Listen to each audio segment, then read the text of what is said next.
자, 안녕하세요. 2022년 6월 18일 서울시 지역사회 기출문제 총평 지금부터 시작하도록 하겠습니다. 자, 보시면 자, 간호가정 개념 역시 되게 많이 나왔죠. 9문제나 나왔습니다. 항상 9문제가 나오는 것 같아요. 그래서 역사 부분, 그 다음에 지역사회 간호사의 역할, 워낙 단골 문제였죠. 이런 것들 좀 나왔고요. 그 다음에 군분류 나왔었습니다. 그 다음에 사례관리 원칙. 그래서 사례관리를 좀 중점적으로 공부하자라고 했었던 게 이번엔 통했던 것 같아요. 그래서 사례관리 원칙 나왔고요. 그 다음에 지역사회 사정 유형.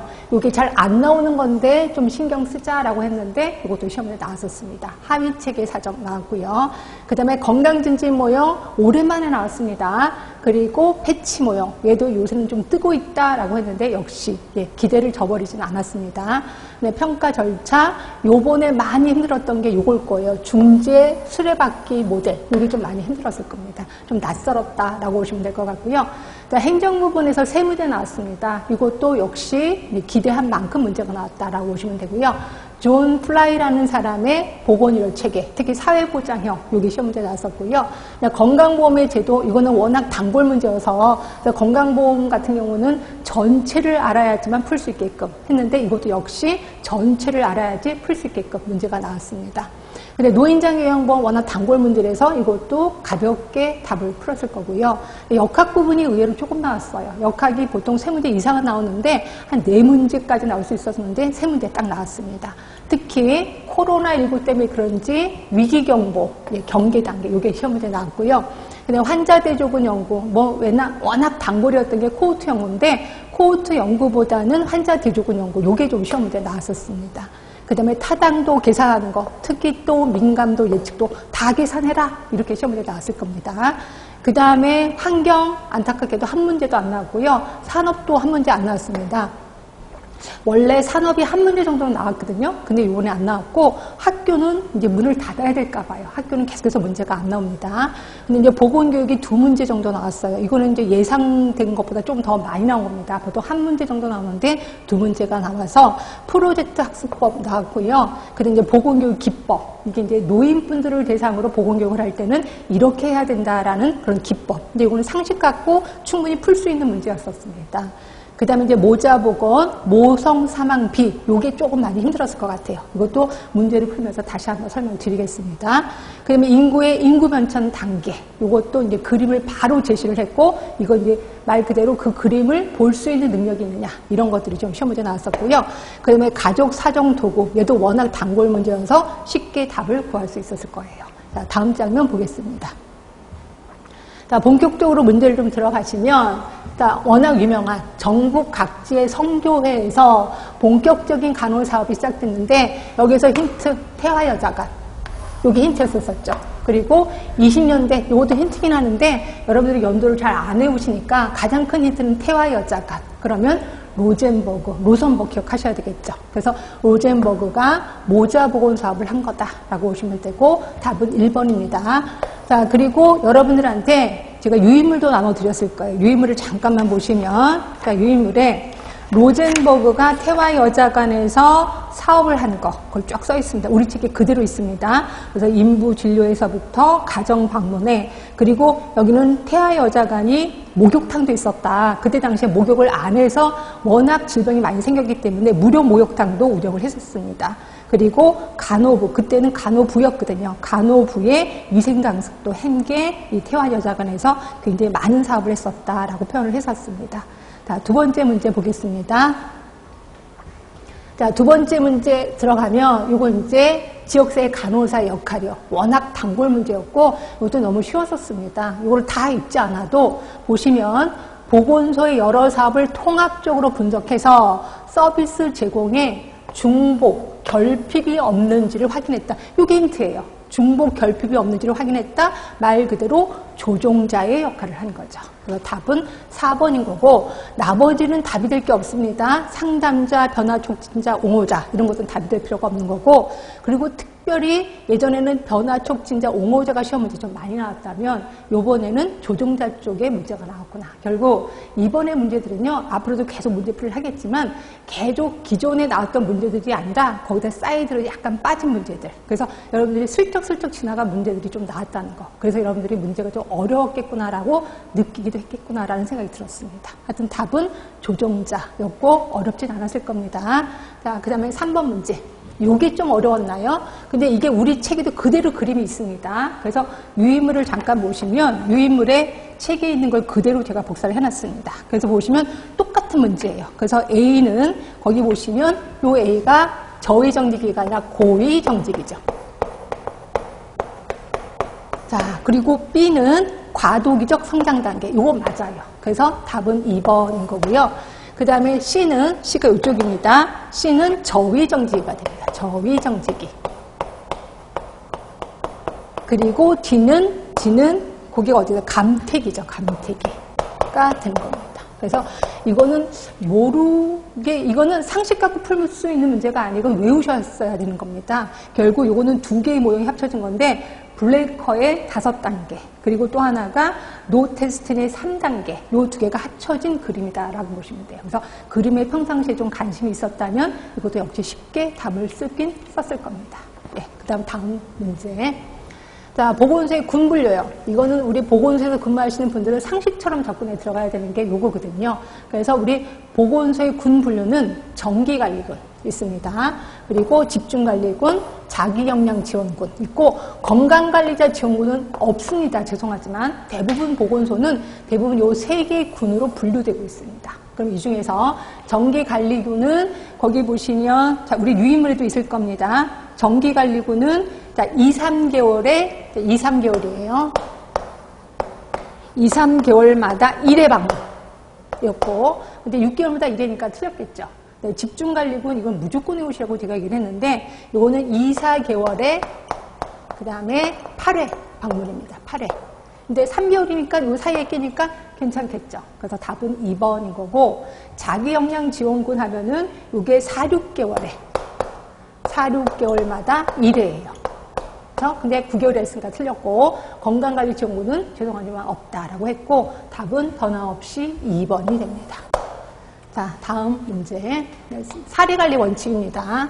자, 사례관리 원칙은 유의물을 잠깐 보시면, 자, 포괄성, 그리고 옆에 보시면 포괄성이라는 거는 뭐 복합적인 욕구를 가진, 그러니까 대부분 사례관리 대상자들은 되게 여러 가지 문제점을 갖고 있어요. 그럼 이러한 여러 가지 문제점을 나는 간호사니까 이것만 해결해줘야지 이러면 절대로 안 되는 거죠. 이분들이 갖고 있는 복합적인 문제를 모두 포괄해서 접근해야 돼. 그래서 우리 포괄성이라고 표현하는 거고, 네, 통합성입니다. 통합성은 대상자의 요구가 하나의 통합된 방법으로 설치될 만큼 조직적이었는지. 그러니까 결국 내가 이 문제를 해결하는데 이거는 내가 담당하니까 다른 부서로 가세요. 이러면 절대로 안 되겠죠. 내가 알아서 처음부터 끝까지 다 해줘야 된다는 거죠. 이거 우리 통합성이라고 표현합니다. 그리고 책임성이요. 그러니까 내가 그 대상자가 내 담당이야. 그럼 내가 책임을 져서 끝까지 해줘야 된다. 이게 책임성. 네, 개별성. 말 그대로 케이스 바이 케이스예요. 그래서 모든 어떤 규칙을 모든 사람들이 적용하면 안 되고 케이스 바이 케이스로. 그리고 이거는 다시 말해서 개별성을 얘기하는 거고, 지속성입니다. 그래서 결국 그분이 돌아가실 때까지 모든 걸 다 해줘야 된다라고 보시면 됩니다. 이게 지속성. 5가지의 원칙이 있는데 이 중에서 자, 그 대상자의 요구를 충족시킬 수 있도록 사후관리 해주고, 지지적 체계해주고, 재평가. 보면 뭐예요? 당연히 지속성이겠죠. 지속성이 없는데 똑같은 단어 있잖아요. 연속성이 있잖아요. 답은 3번이 되는 거죠. 이것도 역시 만약에 내가 내 원칙을 몰라. 그래도 혹시 뭐 유추해서 답을 고를 수 있지 않을까요? 사후관리 해주고, 지지도 해주고, 재평가도 해주고 다 해준다는 거 아니야? 이러면서 답은 연속성. 이것도 감으로 잡을 수 있을 것 같긴 해요. 하여튼 답은 3번이라고 보시면 될 것 같고요. 그 다음에 6번입니다. 자, 보건교육 방법. 보건교육 방법 이거도 조금 헷갈릴 수 있을 것 같긴 해요. 자, 이게 뭐냐면 A 보건소 간호사가 소수의 보건교육 대상자들에게 교육 목표를 제시하고, 자, 교육 목표를 누가 제시했어요? 네, 간호사가 제시했어요. 그렇죠? 그리고 교육 지침을 알려준 다음에 대상자 스스로 자료를 수집하고 교육 내용을 찾아서 자신의 건강 문제를 이해하고 해결 방안을 찾도록 해줬다라고 했는데 이 중에서 마음에 안 드는 건 목표 설정이요.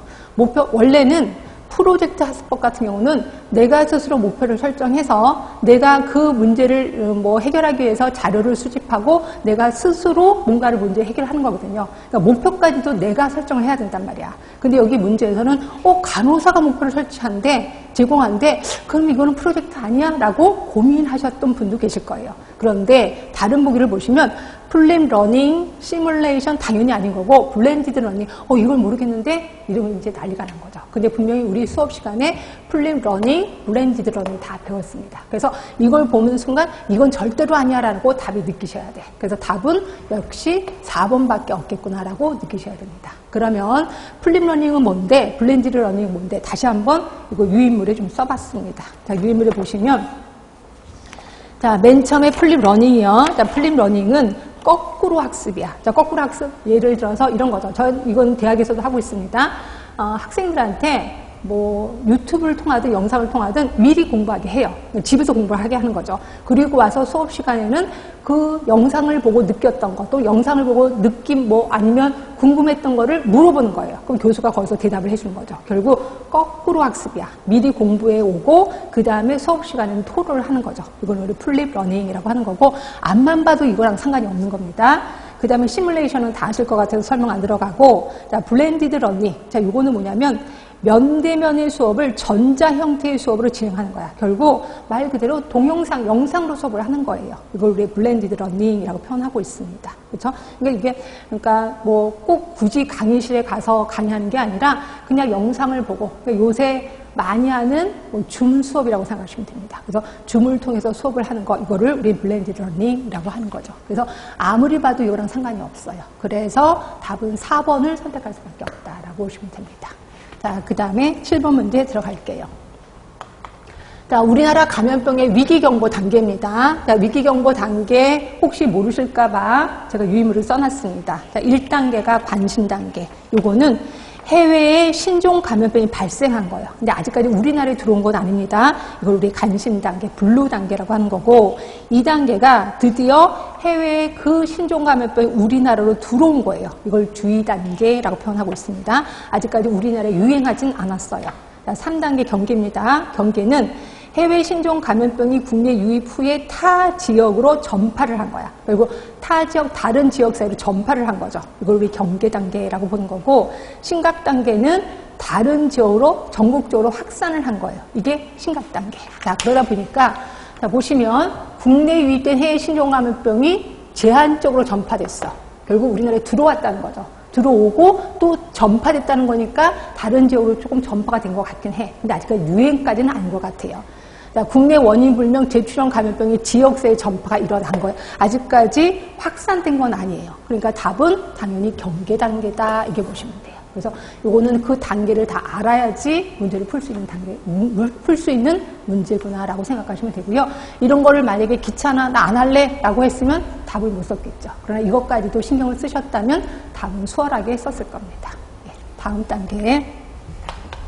자, 요거는 보시면 지문이 좀 길긴 하는데 거기에 보시면 백혈병 환자 30명 하고 그리고 백혈병이 없는 사람들 결국 환자 대조군이에요. 그럼 환자 대조군의 특성을 구하라 라고 하는 거예요. 환자 대조군의 연구의 특성. 자, 그럼 위험 요인의 노출 수준을 정확히 측정할 수 있다. 정확히 측정하는 거는 뭘 썼어요? 코호트 연구 썼죠. 코호트 연구. 그래서 틀린 거고 연구 대상자의 기억력에 의존함으로 정보 편견의 위험이 크다? 요거 맞죠. 왜냐하면 환자 대조군에게 환자한테 과거에 담배를 얼마나 피셨습니까? 몇 살 때부터 피셨습니까? 라고 과거를 물어본다 그랬잖아요. 그러다 보니까 기억이 흐릿할 수가 있다. 요게 환자 대조군의 단점이었거든요. 그러니까 요거는 맞아요. 답은 2번인 거고. 자, 장기간 자료를 수집하기 때문에 비용이 많이 든다? 물어보나마나 코호트 연구가 해당이 되는 거죠. 자, 한 번의 대상 집단의 건강 문제 양상과 규모를 파악할 수 있다. 한 번에 하니까 이건 단면 조사 연구를 얘기하는 거예요. 그렇죠? 그래서 답은 당연히 2번인 거고 이 문제는 너무 쉽습니다. 그러니까 이거 갖고 헤매면 절대로 안 되는 거죠. 자, 그 다음 문제 들어갈게요. 자, 9번 존 플라이, 워낙 유명하신 분이잖아요. 존 플라이는 자, 보건의료 체계 분류 방식을 3가지로 제시했습니다. 우리 유의물에 보시면 자유방형, 그 다음이 사회보장형, 그 다음에 사회주의형. 그래서 자유방형 하면 미국, 우리나라도 여기 해당이 된다라고 표현했고요. 사회보장형 하면 영국이 해당이 되는 거죠. 영국. 사회주의형 하면은 북한이 여기 해당이 되는 거죠. 그렇죠? 그리고 여기는 미국, 우리나라가 여기 해당이 된다. 자, 그런데 힌트 처음부터 나왔습니다. 국민보건서비스형, 이게 뭐예요? 우리가 알고는 NHS잖아요. 영국이잖아요, 영국. 그러면 답이 다른 거 보나만 하지. 바로 영국으로 들어가시는 거죠. 그리고 사회보장형으로 들어갔는데, 그럼 이런 사회보장형의 특징으로 가장 옳은 건 뭐냐? 이렇게 되는 거지. 다른 건 보실 필요는 없습니다. 자, 의료 서비스의 균등성과 포괄성이 보장된다. 당연하죠. 균등성. 그래서 서울에 있는 사람들이든 지방에 있는 사람들이든 모든 똑같은 의료 서비스를 받게 되는 거죠. 이게 균등성. 그리고 포괄성. 네, 맞습니다. 그래서 답은 1번인 거고요. 자, 의료의 형평성, 효율성은 높겠죠. 그리고 의료 서비스의 질적 수준은 그렇게 높지는 않을 거예요. 그러면 의료의 질적 수준이 가장 높은 건 뭔데? 이거죠. 자유방형이 해당이 되는 거죠. 그리고 의료인에게 의료의 내용과 범위에 대한 재량권이 많대. 그럼 이거는 당연히 자유방향이 되는 거예요. 결국 2번, 3번, 4번은 모두 자유방향을 얘기하는 거고요. 그리고 1번만이 사회보장형이 되는 거예요. 그래서 답은 1번인 거고 이것도 그렇게 어렵지는 않았을 겁니다. 예, 다음 문제 들어갈게요. 우리나라 국민건강보험. 하여튼 국민건강보험에 대한 문제는요. 디테일하게 구체적으로 어떤 한 부분이 나오는 게 아니라 전체적으로 알아야 답을 쓸 수 있게끔 이렇게 나오고 있습니다. 1번부터 여러분 가장 옳은 거 그러면 답을 1번으로 쓰셨을까 봐 아주 겁나 죽겠습니다. 왜냐하면 국내에 거주하는 모든 국민이 적용 대상이다. 맞지 않나요? 이럴까 봐. 근데 항상 모든 문제는 다 읽어보셔야 돼. 상대적으로 접근해 주셔야 돼. 그러면 자 일단 1번을 모른다고 할 때 맞는데? 그럼 다음 거 볼게요. 모든 가입자의 균등한 부담으로 재원을 조성한다. 균등한 부담 아니죠. 왜? 보험료를 어떤 사람은 되게 많이 내는 사람이 있고 보험료를 조금 내는 사람도 있어. 왜? 균등한 부담 아닙니다. 차등 부담이에요. 그래서 이거는 확실히 틀렸습니다. 자, 3번 모든 가입자에게 보험료 부담 수준과 관계없이 균등한 급여를 제공한다. 이거 맞죠? 그래서 내가 보험료 되게 많이 낸다고 해서 병원에 가서 저 보험료 많이 냈으니까 약도 비싼 거 주세요. 이러면 아니잖아요. 보험료를 많이 든 조금 내든 항상 의료급여 수준은 똑같거든요. 그러니까 이거는 맞아요. 균등한 급여를 제공한다. 결국 답은 3번인 거고요. 그러면 상대적으로 1번은 틀렸다는 거네. 그러면 국내에 거주하는 모든 국민이 적용 대상 아닌가요? 네, 맞잖아요. 의료급여를 받는 사람 있잖아요. 의료급여를 받는 사람이 있고 그 다음에 또 우리 유의물을 보시면 그것도 있을 거예요. 그 독립유공자요. 독립유공자들은 독립유공자를 둘로 나눠서 돈 많은 사람 건강보험 혜택이 받습니다. 근데 돈이 없는 사람들은 의료급여를 받는 거죠. 결국 우리나라에 있는 사람들은 건강보험하고 의료급여 2개로 나눌 수가 있어요. 결국 모든 국민은 아니에요. 거기에 의료급여를 받는 사람은 제외된다라고 보시면 돼요. 그래서 1번은 틀린 거고 4번입니다. 어떤 분은 이것도 맞아요 라고 하는데 아니에요. 자, 모든 직장 가입자는 가입자와 사용자가 각각 100분의 50씩 부담하는 게 아니라 그거 사립학교 교원이요. 사립학교 교원은 본인 50%. 그 다음에 학교가 30. 그리고 그 다음에 국가가 20을 내준다라고 표현했거든요. 나머지 분들은 50, 50이 맞습니다. 근데 사립학교 교원만 50, 30, 20이다라고 표현했었죠. 그래서 이것도 50 틀린 거다. 결국 답은 3번밖에 없다라고 보시면 됩니다. 자, 그 다음 문제입니다. 자, 지역사회 사정 유형이요. 요게 이제 우리가 접하지 않았던 문제예요. 그래서 이거를 이 포괄적 사정, 친밀한 사정 이거를 제가 수업 시간에도 여기 한 번도 시험 문제 나오지 않습니다. 근데 혹시라도 서울시 같은 경우는 이거 나올 수도 있으니까 좀 공부를 하세요라고 표현했거든요. 그래서 제 말을 듣고 공부를 하셨다면 금방 답을 맞췄을 거예요. 그런데 그냥 여태까지 시험 문제가 쉽게 나왔으니까 공부 안 해 이러신 분은 여기서 이제 발목이 잡혔다라고 보시면 됩니다. 자, 보시면 우리 유의물을 먼저 볼까요? 지역사회 사정 유형은 크게 4가지 포괄적 사정. 자, 포괄적 사정은 다 하는 거예요. 그러니까 예를 들어서 내가 영등포구 보건소에 발령을 받았어요. 그러면 도대체 영등포구에 무슨 문제가 있어? 처음부터 끝까지 다 조사하는 거예요. 어때요? 시간 엄청 많이 걸리겠죠. 시간도 걸리고 경비도 많이 걸리고 뭐 이게 1년 이내에 끝날 수 있을까라는 의문도 들 정도로 되게 시간이 많이 걸릴 거예요. 이걸 우리 포괄적 사정이라고 표현하고 이거는 잘 안 합니다. 돈도 많이 들고 시간도 많이 들어서. 자, 친밀화 사정은 뭐냐면 기존에 이용 가능한 자료를 먼저 하는 거예요. 그럼 기존에 이용 가능한 게 뭐예요? 만만한 게 병원이겠죠. 그래서 우리 영등포구에 큰 병원에 가는 거죠. 아니면 조그만 뭐 병원 것도 괜찮아. 가서 그냥 커피 한 잔 먹으면서 아, 우리 영등포구에는 무슨 문제점이 있을까요? 라고 이제 물어보는 거죠. 이렇게 내가 좀 접근하기 쉬운 걸로 들어가는 게 친밀화 사정. 그래서 건강기관, 사업장 또는 정부기관을 돌아보면서 자신도 소개하고 문헌도 얻고 그다음에 대상자들에게 연결해줄 지역사회 자원을 파악해 주는 거. 이게 이제 친밀화 사정. 그런데 비해서 문제중심 사정은 보는 거예요. 우리 영등포에 따가서 뭐 예를 들어서 인터넷 뒤져봤더니 우리 영등포구에 뭐 콜레라 환자가 많았대 또는 우울증이 좀 많대. 그럼 우울증이 왜 많을까? 누구한테 많을까? 그래서 문제를 중심으로 사정하는 거를 문제중심 사정이라고 보고 있습니다. 그렇죠? 그리고 이제 하위체계 사정은 지역의 특정 부분 또는 일면을 조사하는 거예요. 예를 들어서 우리 그 구에 뭐 우리 영등포구에 교회가 큰 교회가 있대. 그럼 교회를 중점적으로 사정을 하는 거죠. 또는 종교단체가 큰 게 있대. 그럼 그걸 중점적으로 사정하는 거야. 결국 일부분 또는 특정 부분을 접근해 들어가는 걸 우리 하위체계 사정이라고 표현합니다. 그럼 볼게요. 자, 딱 힌트가 나왔죠. 지역사의 특정 부분에 초점을 두고 실시한다. 힌트 다 나왔잖아요. 그러니까 처음에 항상 힌트가 다 나오는 것 같아요. 다양한 영역에 대한 사정을 실시한다. 이때 다양한 영역은 특정 부분에 대한 다양한 영역이에요. 그래서 예를 들어서 교회라면 교회도 한 교회가 아니라 교회 부분을 다 조사하는 거죠. 또는 종교단체면 종교단체 다 다양하게 조사를 하는 거죠. 큰 교회, 작은 교회 뭐 이런 식으로 조사를 하는 겁니다. 정태성보다는 역동성을 고려해서 실시한다. 읽으면 읽을수록 헷갈려요. 제일 처음 힌트예요. 지역사의 특정 부분. 이거 갖고 하위체계 사정이라고 보시면 되고요. 그러니까 여러분들은 이런 게 있어요. 맨 힌트를 분명히 줬는데 위에 거를 신경 안 써서 밑을 보다 보면 답이 없는데? 내가 모르는 건데? 이러면서 이렇게 헤매는 거예요. 그래서 제가 맨날 그랬잖아요. 문제를 쭉 풀다가 답이 없는 것 같아. 그럼 분명히 맨 처음 걸 다시 한번 봐라. 거기에 힌트가 있다라고 얘기했었거든요. 그래서 제일 처음이 힌트예요. 나머지를 보면 볼수록 계속 헷갈립니다. 그래서 답은 하위체계 사정이라고 보시면 됩니다. 네, 그 다음 자 보시면 요게 헷갈려요. 제가 이제 수업 시간에 모성 사망률 그 다음에 모성 사망비에 대해서 얘기를 했을 거예요. 자, 률이라는 거는 분자가 분모에 들어가는 것이라고 표현했고 모성 사망률이든 비든 분자는 똑같습니다.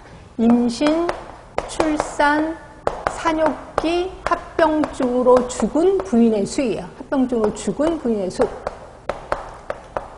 자, 그런데 률은 분자가 분모에 들어가야 돼. 그래서 가임, 연령, 여성인구 수죠. 가임, 연령, 여성인구 수.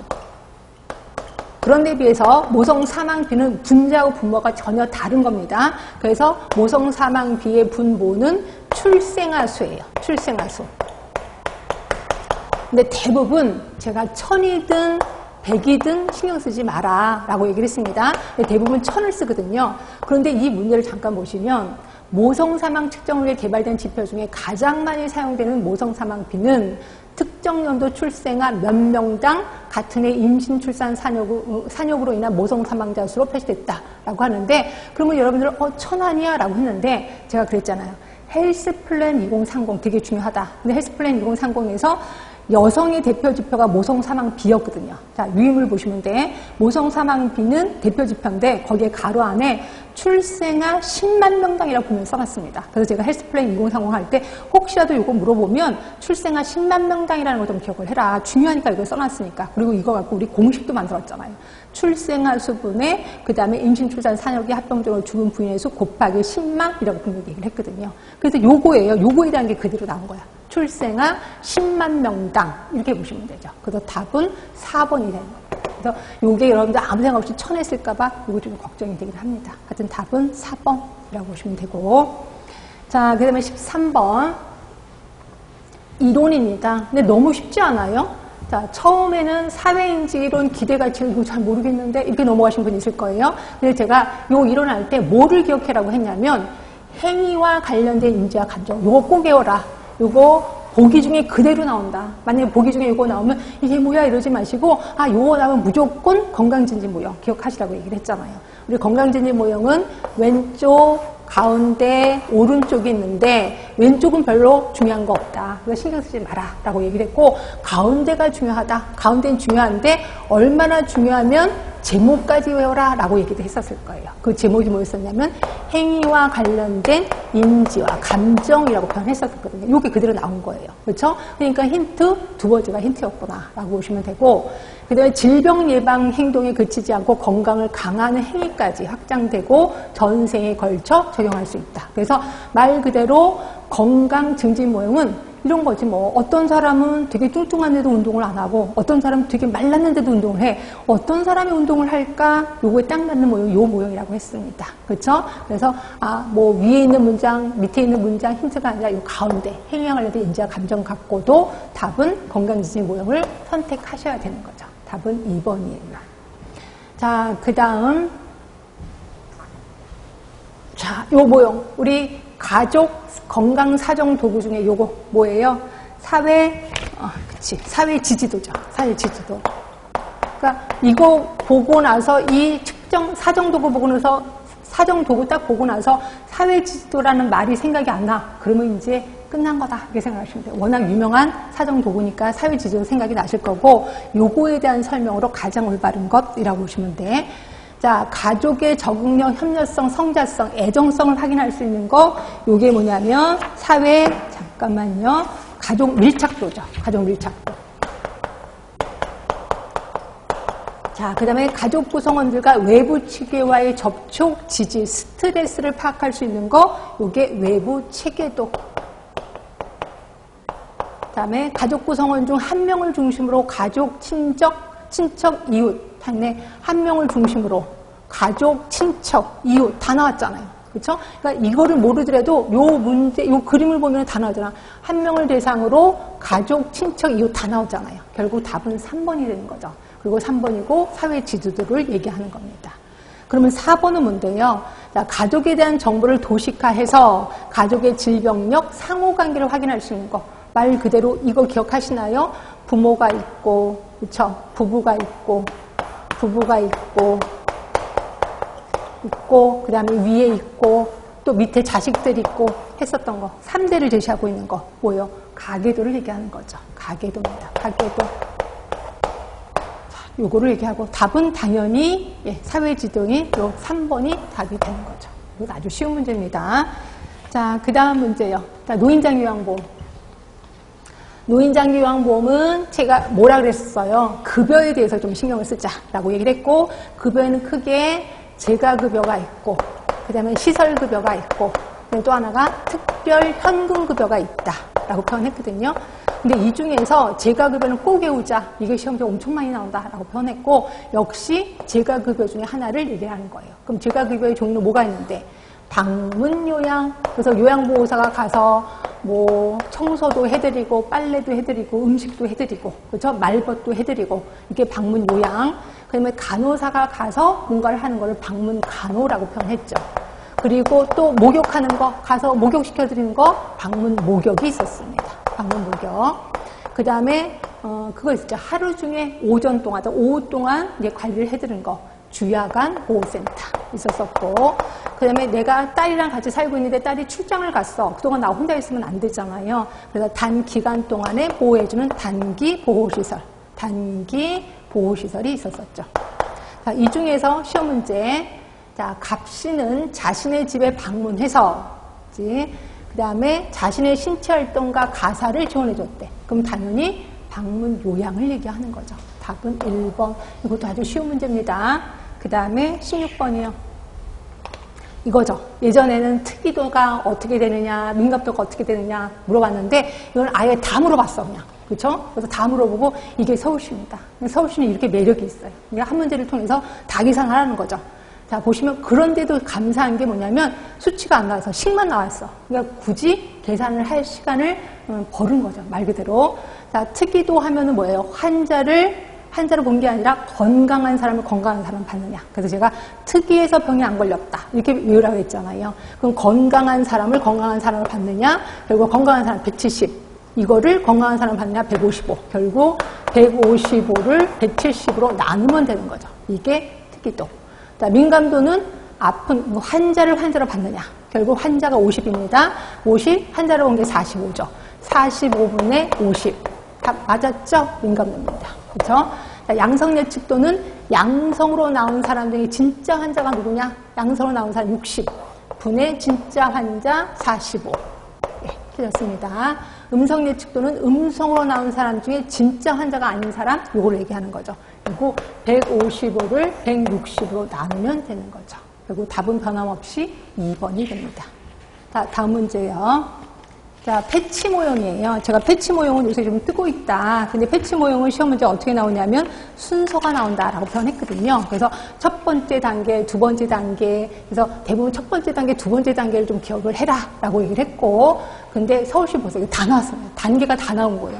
서울시 다음 문제죠. 그렇죠? 그러니까 대부분 첫 번째 문제가 뭐냐, 또는 두 번째는 뭐냐, 또는 마지막 단계는 뭐냐, 이런 식으로 나왔었는데 이게 다 나온 거예요. 이것도 우리 제가 나눠줄 유의물이 있을 거예요. 첫 번째 단계는 지역사회 전체 자원의 활성화야. 두 번째 단계가 자료 수집, 자료 분석이고, 세 번째 단계가 우선순위 설정. 네 번째 단계는 사업을 계획하고, 그 다음에 전략을 개발하는 겁니다. 그 다음에 다섯 단계는 평가를 하는 거죠. 자, 보시면 가장 옳지 않은 거예요. 자, 건강증진과 질병 예방 프로그램을 기획하기 위해서 사용된다. 뭐, 그럴 것 같긴 해요. 그렇죠? 자, 2번. 집단 및 지역사회 수준의 보건사업 기획 모형이다. 네, 맞아요. 왜냐하면 집단 지역사회 맞거든요. 그러니까 맨 처음이 지역사회 자원을 활성화하는 거니까 지역사회 적극적인 참여. 네, 맞아요. 3단계는 중요성과 변화 가능성을 기준으로 건강 문제 우선순위를 설정한다. 우선순위가 3단계 맞거든요. 제가 조금 전에 읽었거든요. 다 맞아요. 1단계, 그럼 답이 이거네. 가장 먼저 대상적의 건강 문제에 대한 자료를 수집하고 분석한다? 아니에요. 자료를 수집하고 분석하는 단계는 2단계가 되는 거죠. 1단계는 자원, 전체 자원의 활성화가 되는 거죠. 말 그대로 지역사회 조직화가 되는 거죠. 그래서 답은 4번이 되는 거죠. 자, 그 다음 문제 18번입니다. 자, 요거 노년기 발달 단계, 이걸 만약에 모른다고 합시다. 그래도 답을 고를 수 있는 점을 보겠습니다. 가장 옳은 것을 고르는 거니까.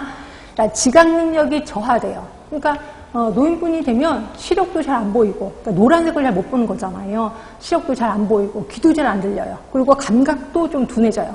그러면 시청각 자료를 지양할까요? 아니죠. 더 해야 되죠. 그래서 색도 빨간색, 뭐 노란색을 아니고 빨간색, 초록색, 파란색 이런 색을 좀 많이 강렬한 색을 좀 써야 돼. 그래서 노인분을 보고 와 너무 깨끗하다라고 보이는 거죠. 지양이 아니라 더 많이 활용을 하는 게 좋습니다.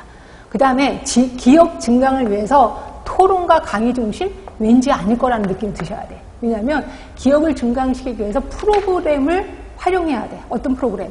치매를 예방하는 프로그램.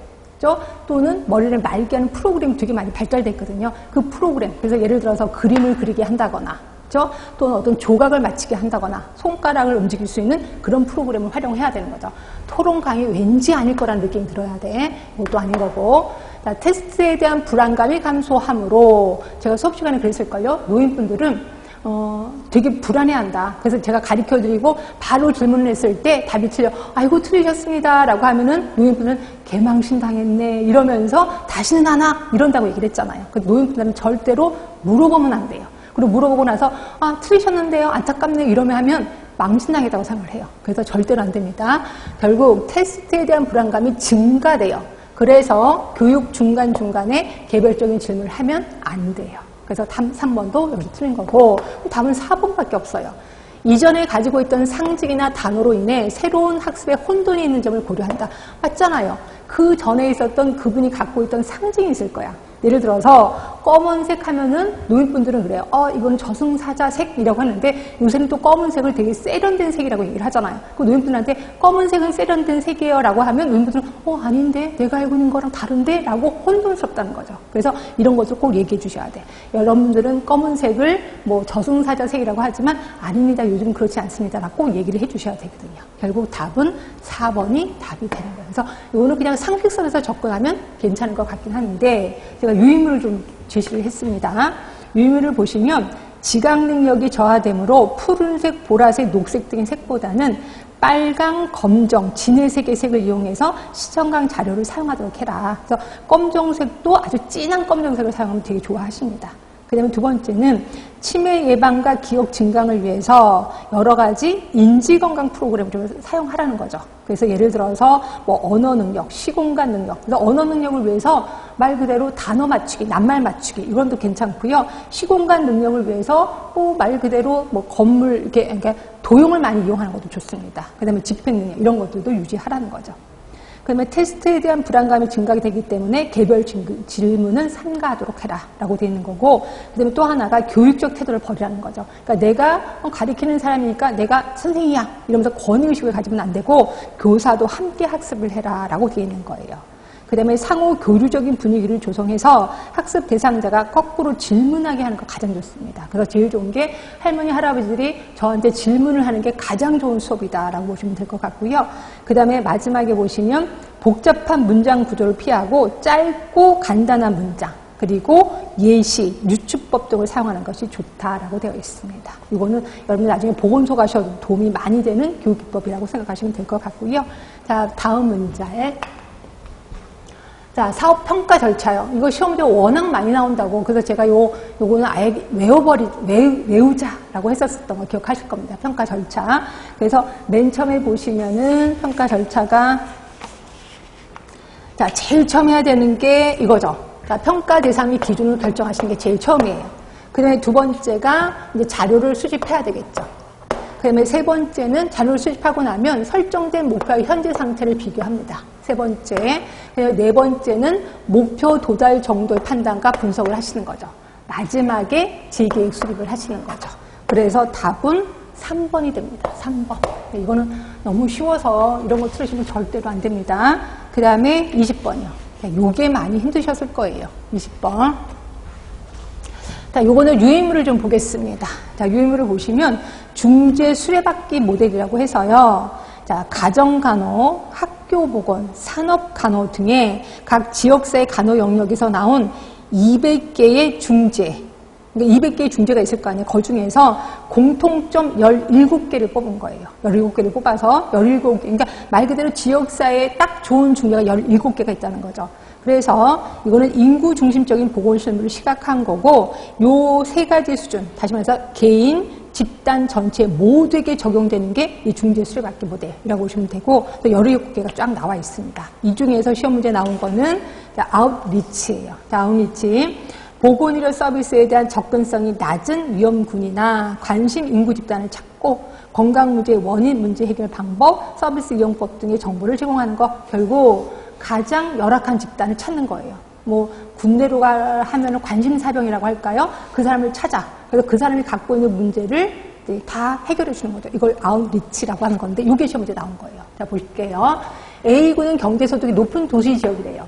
자, 간호사는 A구의 B동이 보건의료 서비스 접근성이 낮은 곳이라는 것을 주목하고 B동의 주민센터에 방문 간호사 배치를 늘려서 보건의료 서비스가 필요한 취약 인구 집단을 확인하고 그리고 이 집단에게 정보를 제공하기도 했다는 거예요. 가장 열악한 집단을 찾아내서 그 집단에게 서비스를 제공한 거 아웃리치예요. 그래서 이걸 다 아시면 금방 아는데 만약에 모르고 접근을 하면 답이 나올려나요? 근데 저 답이 안 나오더라고요. 왜냐면 취약인구 집단을 확인하고 하니까 사례관리 아니야? 또 올해는 사례관리를 워낙 중요시해야 되니까 답은 1번 아니야 라고 해서 대부분 1번을 선택했을까 봐 겁나 죽겠습니다. 근데 요거는 중재 수레바퀴 모델이라고 분명히 써 있습니다. 그럼 결국 중재 수레바퀴 모델을 적용해야 돼.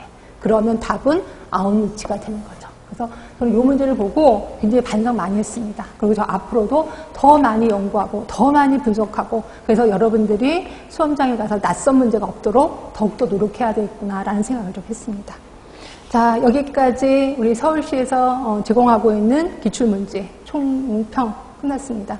어떠셨어요? 많이 어렵다고 느끼셨을 겁니다. 근데 솔직히 어려운 문제 요거밖에 없어요. 20번 문제밖에 없고요. 나머지는 우리가 조금 더 깊게 공부를 했다면, 근데 요약본을 갖고 공부했다면 절대로 풀 수 없는 문제들이 굉장히 많아요. 그래서 결국 기본이 중요하구나. 기본 이론에 조금 더 시간적 투자를 해야 되겠다라는 생각을 하게 됐습니다.